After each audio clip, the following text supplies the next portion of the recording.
السلام علیکم ویورز، اب تک ہم کمانڈو سیریز کی 3 اقساط اپنے چینل پر شائع کر چکے ہیں۔ پچھلی اقساط کو سننے کے لیے ڈسکرپشن میں موجود پلے لسٹ کے لنک پر کلک کیجئے اور ہمارے چینل کو سبسکرائب کیجئے تاکہ آپ کو ہماری اپڈیٹس بر وقت موصول ہو سکیں، اور اپنے کامنٹس کے ذریعے ہمیں بتائیے کہ آپ کو ہماری کہانی کیسی لگ رہی ہے۔ تو چلیے بڑھتے ہیں کہانی کے اگلے حصے کی طرف۔ گھر کی پریشانی اس وقت میرے دماغ سے محو ہو گئی اور میں نئی الجھن میں پڑ گیا۔ پیچھے نگاہ دوڑانے پر مجھے نالے کے درمیان اپنے پاؤں کے واضح نشان نظر آئے، اور یہ نشان دشمن کو میری آمد سے مطلع کر سکتے تھے۔ میں ایک مرتبہ پھر آڑ میں ہو گیا اور موسم کے خراب ہونے کی دعا مانگنے لگا، مگر وہ موسم جو بغیر دعا کے ہی اکثر خراب رہتا تھا، آج دعا مانگ کے بھی صاف ہی رہا۔ اگر شام تک میں دشمن کی نظر سے محفوظ رہتا تو اندھیرا ہوتے ہی میں واپسی کا سفر طے کر سکتا تھا۔ گھڑی پر نظر ڈالی، 12 بجنے والے تھے۔ اس علاقے میں شام کے 5 ساڑھے 5 بجے کے قریب اچھا خاصا اندھیرا ہو جاتا تھا اور میں اسی وقت ہی واپسی کا سفر شروع کر سکتا تھا۔ میں دشمن کی 2 پوسٹوں کے درمیان سے گزر کر آیا تھا۔ ایک پوسٹ نالے کی جنوبی سمت ٹیکری پر تھی، اسے لالی پوسٹ کہتے تھے، اور دوسری شمالی سمت میں لالی پوسٹ سے تھوڑا پیچھے ہٹ کر تھی اور لالی 2 کہلاتی تھی۔ دونوں پوسٹوں کے پاس لا محالہ رات کی دیدبانی میں استعمال ہونے والے آلات موجود ہوں گے، مگر دھند کی وجہ سے میں ان کی نظروں سے اوجھل رہا تھا۔ میں نے ایک مرتبہ پھر گھڑی کی سوئیوں پر نظر دوڑائی۔ ابھی تک 12:15 بجے تھے۔ ٹائم رینگ رینگ کر گزر رہا تھا۔ میرے چاہنے سے ٹائم کی رفتار تیز نہیں ہو سکتی تھی۔ موسم اسی طرح صاف و شفاف تھا، بلکہ اکا دکا نظر آنے والے بادل بھی آسمان سے غائب ہو گئے تھے۔ اب تو میں یہی دعا مانگ سکتا تھا کہ یا الہی، دشمن کو ہی چند گھنٹوں کے لیے اندھا کر دے، لیکن اس وقت میری دعائیں بالکل ہی بے اثر ثابت ہوئیں۔ چند لمحے بعد ہی مجھے اس راستے پر جس پر میں رات کو چل کر آیا تھا، چند سفید دھبے دور سے قریب حرکت کرتے نظر آئے۔ میرے چھپنے کا سوال ہی پیدا نہیں ہو سکتا تھا اور نہ ہی میں بھاگ سکتا تھا۔ ہتھیار کے نام پر میرے ہاتھ میں صرف آئس اسٹک تھی، یعنی برف پر چلنے کے لیے مددگار چھڑی۔ SMG یا رائفل کے مقابلے میں یہ ایسے ہی تھی جیسے ہاتھی کے مقابلے میں چیونٹی۔ دشمن اگر خالی ہاتھ ہوتے تو ان سے لڑ کر بھاگنے کے چانس موجود تھے، مگر سوال یہ تھا کہ میں بھاگ کر کہاں جاتا۔ میرے پاؤں کے نشان دشمن کو کھینچ کر میری طرف لا رہے تھے۔ ایک خیال کے تحت میں نے جلدی اپنے پٹھوں کی تلاشی لی، لیکن اس میں ایسی کوئی چیز موجود نہیں تھی جس سے دشمن میرے ملک کے خلاف کوئی فائدہ اٹھا سکتا۔ میری جیب کے اندر میرے ہاتھ کا بنا ہوا نقشہ اور گھر سے آنے والے دونوں خط موجود تھے۔ نقشہ اور کمانڈو ایڈریس والے خط کا لفافہ میں نے پرزے کر دیا اور دانتوں سے چبا کر برف میں پھینک دیا، کیونکہ میں نہیں چاہتا تھا کہ دشمن کو میرے کمانڈو ہونے کا پتہ چلے۔ آنے والے جلد ہی قریب پہنچ گئے۔ ان کی تعداد 5 تھی اور تمام نے ہاتھوں میں SMG گنز پکڑی ہوئی تھیں۔ انڈیا کی فوج میں عام طور پر جرمنی کی بنی ہوئی رائفل استعمال ہوتی تھی، جسے G2 کہتے ہیں۔ اس کا نام G1 ہے، لیکن انڈیا نے اس کے اندر تھوڑی بہت تبدیلی کر کے اسے G2 کا نام دیا تھا، اور پاکستان آرمی میں بھی یہی رائفل تھوڑی بہت تبدیلی کے ساتھ G3 کے نام سے استعمال ہو رہی ہے۔ یہ رائفل قریب و دور ہر 2 قسم کی لڑائی میں استعمال ہوتی ہے، لیکن اس کی سب سے بڑی خامی یہی ہے کہ برفیلے علاقے میں یہ اپنا کام چھوڑ دیتی ہے اور جیم ہو جاتی ہے۔ اس لیے اس علاقے میں دونوں ملکوں کی افواج چائنا یا روس کی بنی ہوئی SMGs استعمال کرتی ہیں۔ اس وقت بھی آنے والوں نے یہی گنیں پکڑی ہوئی تھیں اور ان کے خوفناک دہانوں کا رخ سامنے کی جانب تھا۔ ان کے ساتھ مزاحمت کرنا لا حاصل تھا، اس لیے ان کے نزدیک پہنچنے سے پہلے میں دونوں ہاتھ اٹھائے ان کے سامنے پہنچ گیا۔ تمام مجھ سے 50-60 گز دور رک گئے۔ اسی طرح ہاتھ اٹھائے ادھر آ جاؤ، ان میں سے ایک درشت لہجے میں بولا، اور میں آہستہ روی سے ان کی جانب چل پڑا۔ تمام نے اپنی گنوں کا رخ میری جانب کیا ہوا تھا اور میری ہلکی سی بے قاعدگی پر وہ فائر کھولنے کے لیے تیار کھڑے تھے، لیکن میرا اس قسم کا کوئی ارادہ نہیں تھا۔ ان کے قریب جا کر میں رک گیا۔ روی، اس کی تلاشی لو، مجھے بلانے والا اپنے ساتھی سے بولا، غالباً وہ ان کا سینئر تھا۔ اس کے رینک کا اندازہ لگانا میرے لیے مشکل تھا کیونکہ پارکے کی وجہ سے اس کا رینک نظر نہیں آ رہا تھا۔ یوں بھی اس علاقے میں وردی کا استعمال نہیں ہوتا تھا، تمام لوگ زیادہ تر ٹریک سوٹ وغیرہ استعمال کرتے تھے، البتہ چہرے مہرے سے وہ صوبیدار ہی لگتا تھا۔ بعد میں میرے اندازے کی تصدیق بھی ہو گئی۔ یس سر، روی نامی جوان آگے بڑھا، اپنی رائفل سلنگ اپ کی یعنی کندھے پر لٹکائی اور میری تلاشی لینے لگا، لیکن میری جیب سے سوائے خطوط کے اور کچھ نہ نکلا۔ پانی کی بوتل اور ٹارچ اس نے میری جیب میں رہنے دی تھی۔ اس کے پاس کچھ نہیں ہے سر، یہ کاغذ میرے پاس لے آؤ۔ اس کے سینئر کا اشارہ میرے خطوط کی جانب تھا۔ وہ خطوط لے کر اپنے سینئر کی جانب بڑھا تو میں بولا، میں اپنے ہاتھ نیچے کر سکتا ہوں؟ کر لو، وہ مختصراً بولا اور میں نے اپنے ہاتھ نیچے کر لیے۔ دونوں خط پڑھ کر اس نے ایک لمبی سانس کھینچی اور بولا، تو تیرا نام عمر جان ہے، سامان وغیرہ نہیں ہے تیرے پاس؟ ہے، اور میں اپنے سامان کی جانب اشارہ کرتے ہوئے بولا، وہاں پڑا ہے۔ پٹھو کی تلاشی ان کے لیے لا حاصل رہی تھی۔ تیرا ہتھیار کدھر ہے؟ ان کا سینئر مجھ سے مخاطب ہوا۔ ہتھیار میرے پاس نہیں ہے صوبیدار صاحب، روی نامی آدمی بولا، اس نے اپنا ہتھیار برف میں نہ چھپا دیا ہو۔ روی کی بات سن کر تمام بے اختیار دائیں بائیں دیکھنے لگے، جیسے سچ مچ وہاں پر میں نے کوئی ہتھیار برف میں دفن کر رکھا ہے۔ تمام لوگ دائیں بائیں ڈھونڈو، شاید اس نے برف میں دفن کر رکھا ہو، صوبیدار بولا، اور چاروں میرے چھپنے کی جگہ کے ارد گرد برف میں ڈھونڈنے لگے۔ صوبیدار میری نگرانی کے لیے کھڑا رہا۔ تیری آمد کا کیا مقصد ہے؟ صوبیدار مستفسر ہوا۔ سر، اس کے رینک کا احترام کرتے ہوئے میں مؤدب لہجے میں بولا، میں ادھر غلطی سے آ گیا ہوں، میرا ارادہ اپنے گھر جانے کا تھا۔ یہ دونوں خطوط جو آپ کے پاس ہیں مجھے کل رات موصول ہوئے ہیں اور راستے بند ہونے کی وجہ سے چھٹی کا ملنا مشکل تھا، اس لیے میں بغیر چھٹی لیے پوسٹ سے اکیلا بھاگ کھڑا ہوا، لیکن بدقسمتی سے بھٹک کر آپ کی طرف آ نکلا۔ کہانی اچھی ہے برخوردار، لیکن صرف میرے لیے۔ ہماری انویسٹیگیشن ٹیم کو یہ کتنا متاثر کرتی ہے یہ تمہاری قسمت پر منحصر ہے۔ یہ کہہ کر وہ اپنے ہاتھ میں موجود واکی ٹاکی کی طرف متوجہ ہوا اور میرے بارے میں رپورٹ کرنے لگا۔ This for 2 over, 2 for this, send your message over. Sir, ایک ہی بندہ تھا، پکڑ لیا ہے، لیکن چونچ کٹی ہوئی ہے، اوور۔ چونچ کٹی ہونے کا مطلب میرے پاس ہتھیار کا نہ ہونا تھا۔ ٹھیک ہے، اسے نمبر 5 پر پہنچا کر تم لوگ کل واپس آ جانا، اوور۔ یس سر، اوور۔ دوسری جانب لازماً کوئی افسر تھا، اس لیے صوبیدار اس کو سر کہہ کر مخاطب کر رہا تھا۔ اوور اینڈ آل کہہ کر دوسری جانب سے رابطہ منقطع ہو گیا۔ چاروں آدمی اپنی تلاش میں ناکام ہو کر ایک مرتبہ پھر ہمارے نزدیک آن موجود ہوئے۔ چلو بھائی عمر صاحب، صوبیدار طنزیہ لہجے میں بولا، تیرے چھٹی جانے کے شوق نے ہمیں بھی خوار کر دیا ہے۔ اس کو کہاں لے جانا ہے سر؟ وہ آدمی جو میری رائفل کی تلاش میں کافی دور نکل گیا تھا اور وائرلیس سیٹ سے دیے گئے آرڈر کو نہیں سن سکا تھا، مستفسر ہوا۔ حالانکہ اگر اس میں ذرہ بھر بھی عقل ہوتی تو وہ اس جگہ تلاشی لیتا جس جگہ تک میرے پاؤں کے نشان بنے ہوئے تھے۔ اسے گجران پر پہنچا کے واپس آنا ہے، صوبیدار داس کے بجائے روی بولا۔ اس کا مطلب ہے واپسی کل ہی ہوگی، پہلا آدمی سر ہلاتے ہوئے بولا۔ اپنا پٹھو اٹھاؤ اور لکشمن کے پیچھے چلو۔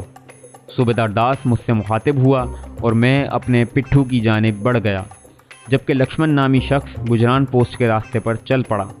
میں اس کے پیچھے ہو گیا اور باقی تمام میرے پیچھے سنگل لائن میں چل پڑے۔ صوبیدار داس سب سے آخر میں تھا۔ چلتے چلتے میں نے گھڑی پر نظر دوڑائی، 3 بجنے والے تھے۔ ہم شام تک چلتے رہے۔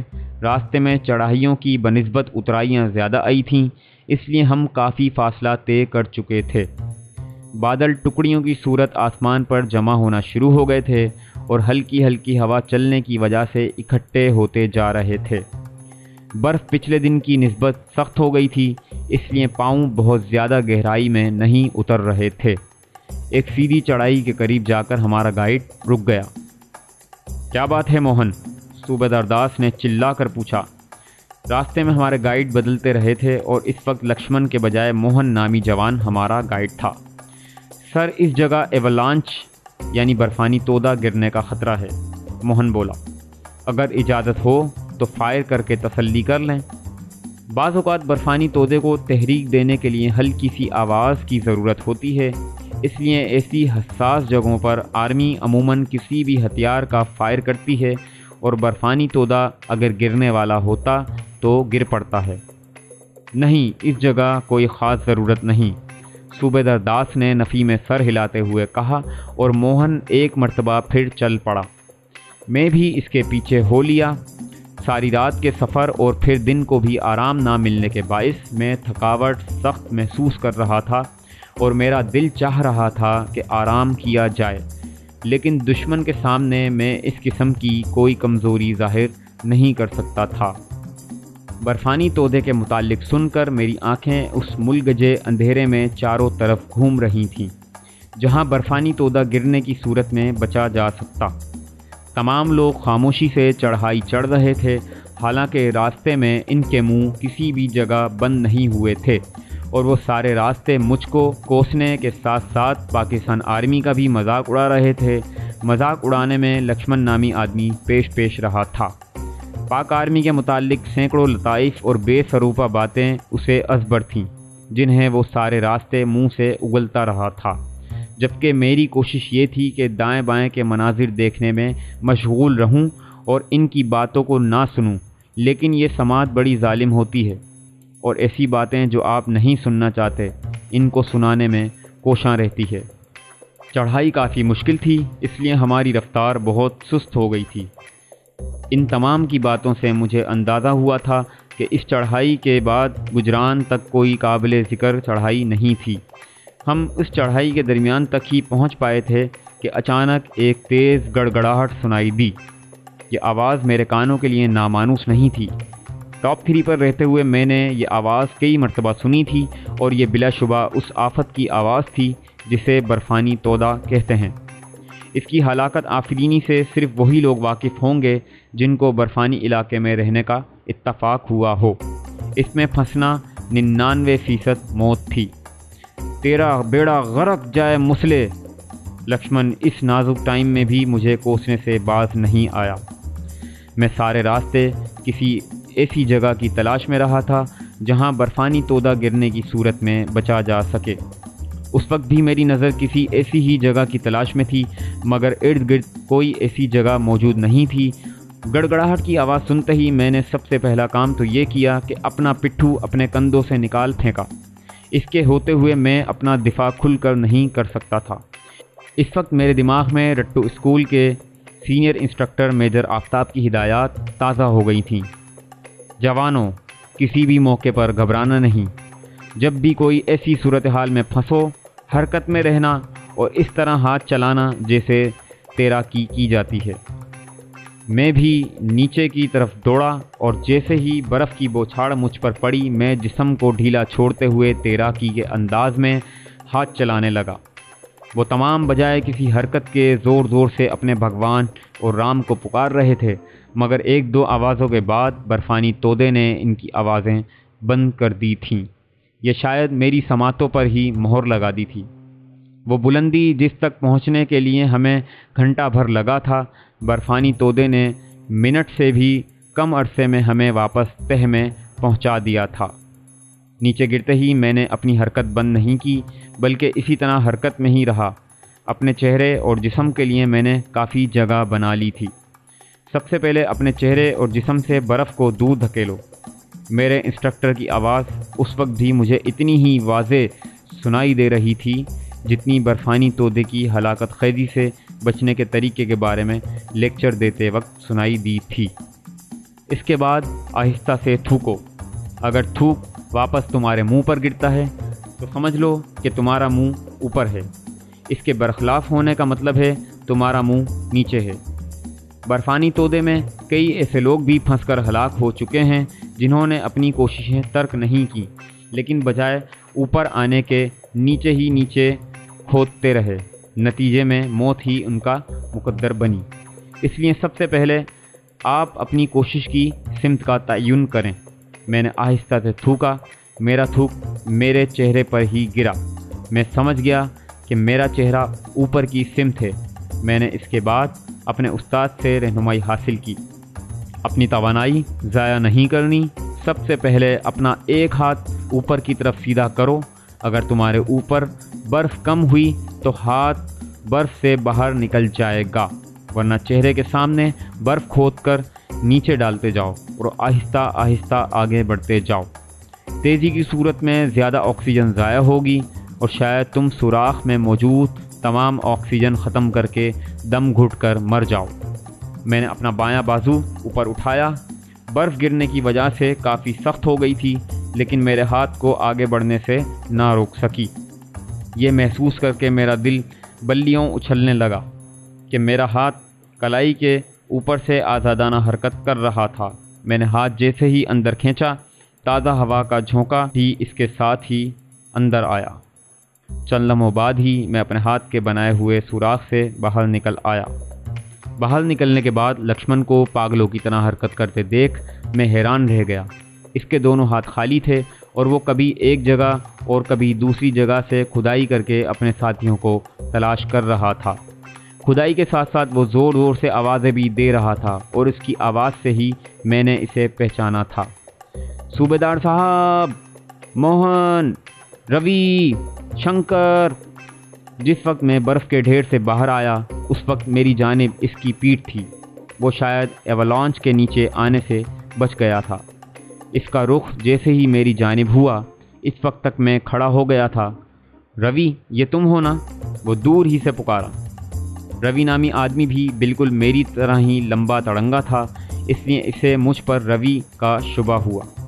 یہ میں ہوں مسٹر لکشمن۔ وہ جیسے ہی قریب آیا میں آہستہ سے بولا، تم گندے مسلے، تو زندہ بچ گیا ہے؟ یہ سب تیری وجہ سے ہوا ہے۔ وہ ہذیانی انداز میں چیخا۔ ٹھہرو، پہلے میں تجھے نرخ پہنچا دوں، پھر باقیوں کو ڈھونڈوں گا۔ یہ کہتے ہی وہ ایک سمت کو دوڑا۔ شاید ادھر اس نے اپنا ہتھیار رکھ چھوڑا تھا۔ اس کے پیچھے مڑتے ہی میں اپنی جگہ سے اچھلا اور بجائے دوڑ کر اس کو پکڑنے کے، پانی کے اندر چھلانگ لگانے کے انداز میں اس پر جا پڑا۔ میں چونکہ اس سے زیادہ بلندی پر تھا، اس لیے اتنے بھاری لباس کے باوجود مجھے چھلانگ لگانے میں دقت نہ ہوئی۔ اس کے منہ سے بے اختیار کرا خارج ہوئی۔ مجھے پتا تھا کہ اگر وہ ہتھیار حاصل کر لیتا تو بغیر تاخیر کے پوری میگزین اس نے مجھ پر خالی کر دینی تھی۔ نہیں مٹھو، اب تیری باری ختم ہو گئی، میں اسے گریبان سے پکڑ کر کھڑا کرتے ہوئے تلخ لہجے میں بولا۔ سیدھا ہوتے ہی اس نے دونوں ہاتھوں سے میرا گلا دبوچنے کی کوشش کی، مگر میرا بھرپور تھپڑ کھا کر برف پر جا گرا۔ اس کے انداز سے مجھے پتہ لگ گیا کہ وہ صرف ہتھیار چلانے کی حد تک ہی ٹرینڈ شدہ ہے، خالی ہاتھوں شاید وہ عام آدمی پر بھی قابو نہ پا سکتا۔ میرا تھپڑ کھا کر اس نے دوبارہ اٹھنے کی کوشش نہیں کی تھی۔ نیچے جھک کر میں نے ایک مرتبہ پھر اسے گریبان سے پکڑا اور سیدھا کھڑا کر دیا۔ ہاں لکشمن، اب بتاؤ، پاکستان آرمی ہجڑوں کا گروپ ہے یا انڈین آرمی؟ مجھے مار کر تم بچ نہیں سکتے۔ وہ دھمکی دینے سے باز نہ آیا۔ زندگی اور موت اللہ کے ہاتھ میں ہے گدھے۔ تیرے جیسے احمق نہ زندگی لے سکتے ہیں اور نہ ہی دے سکتے ہیں۔ میں اس سارے علاقے سے واقف ہوں، تجھے تیرے علاقے تک پہنچا سکتا ہوں۔ اس نے ایک اور چال چلی، یہ شاید سچ مچ وہ اس علاقے سے واقفیت رکھتا تھا۔ مجھے تیرے جیسے کسی کمینے کی مدد کی ضرورت نہیں، یہ کہتے ہوئے میں نے اسے اپنی سمت کھینچا۔ دوسرے ہی لمحے اس کی گردن میرے بائیں بازو کے شکنجے میں تھی اور کٹاخ کی آواز کے ساتھ ہی وہ مردہ چھپکلی کی طرح میرے ہاتھوں میں جھول گیا۔ اس کی تلاشی لینے پر مجھے اس کی جیبوں سے ایک فالتو میگزین، تھوڑی نقدی اور چند فوٹو ملے تھے۔ فوٹو میں نے واپس اس کی جیب میں ڈال دیے تھے، البتہ پیسے اور میگزین اپنے پارکے کی جیب میں ڈال کر اور پھر اسے گھسیٹ کر اسی گڑھے میں ڈال دیا جس سے میں خود نکلا تھا۔ گڑھے کو برف سے پاٹ کر میں اس کا ہتھیار تلاش کرنے لگا۔ تھوڑی سی تلاش کے بعد مجھے اس کا ہتھیار مل گیا۔ اپنا پٹھو مجھے تلاش کرنے پر بھی نہ ملا، حالانکہ اس کی مجھے اشد ضرورت تھی۔ اس کے بغیر خوراک کی ضروریات کا پورا کرنا مشکل تھا۔ بہرحال میں پٹھو کے لیے وہاں کھدائی نہیں کر سکتا تھا اور میرے لیے اس جگہ کا جلد از جلد چھوڑ دینا نہایت ضروری تھا۔ تو دوستو، یہ تھی ہماری اب تک کی کہانی۔ کہانی کے اگلے حصے کے ساتھ بہت جلد حاضر ہوں گے۔ تب تک اپنا بہت خیال رکھیے گا۔ اللہ حافظ۔